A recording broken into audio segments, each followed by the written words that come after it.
Hello fellow anglers and outdoor enthusiasts, your old friend and fishing expert is back, and today we're diving deep into the exciting world of fishing down under, specifically for the 19th of September 2025.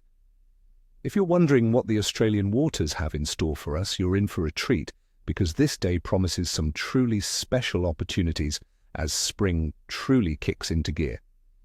Let's talk tactics, friends, because knowing where and how to cast your line is key. For those hitting the inshore waters, three species are really going to shine. First up, the flathead. These ambush predators are loving the warming waters of early spring. You'll find them active on the shallow flats, especially where there are weed beds or sudden drop-offs. They're actively chasing baitfish and those delicious prawns that are starting to become abundant. My advice? Arm yourself with soft plastics, particularly prawn imitations or paddle-tail soft vibes, worked slowly along the bottom. A quarter-ounce jig head with a 100mm plastic is often deadly. Concentrate your efforts during the incoming tide when they move into shallower water to feed. Next, let's talk about the ever-popular bream. As the estuaries warm, bream become much more adventurous. Look for them around structure. Think oyster leases, jetties, rock walls, and submerged snags. They'll be feeding on small crustaceans and baitfish. For tackle, light spinning gear with small hard-body lures or surface walkers can be incredibly effective, especially in the early morning or late afternoon. If you prefer bait, fresh nippers, local prawns, or even a small piece of pilchard on a light running sinker rig will often get a bite.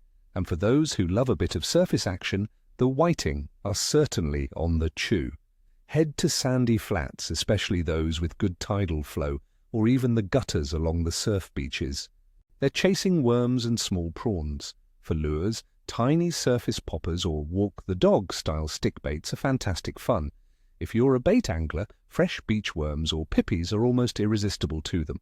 Fish light, use a long leader, and retrieve steadily to entice a strike. Now for a quick look at the conditions that will influence our fishing on the 19th of September 2025, focusing on the Sydney region.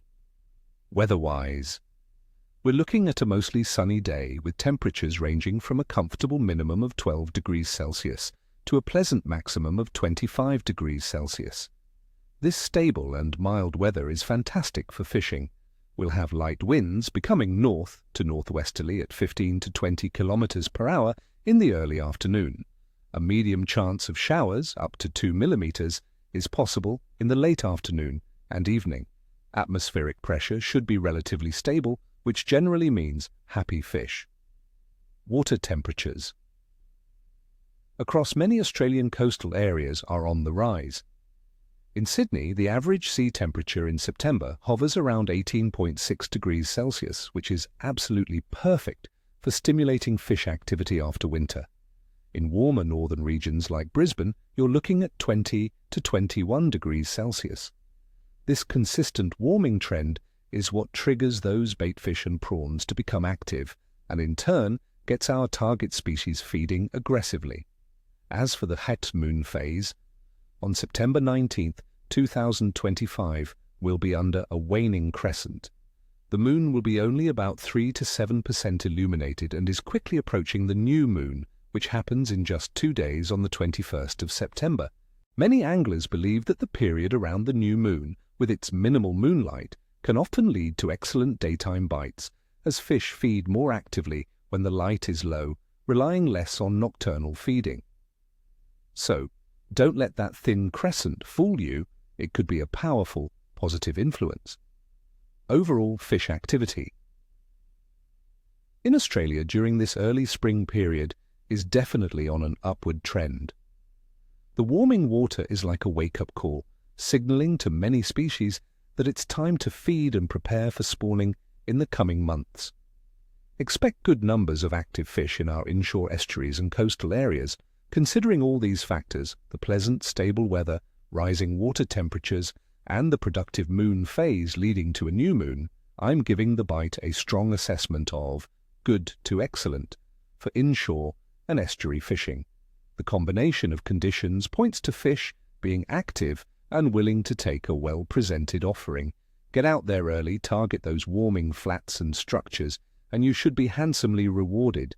So, my friends, I wish you all the best of luck out there. May you have tight lines and ni chwosta ni cheshui, as we say. Don't forget to hit that subscribe button, give this video a thumbs up if you found it helpful, and drop a comment below.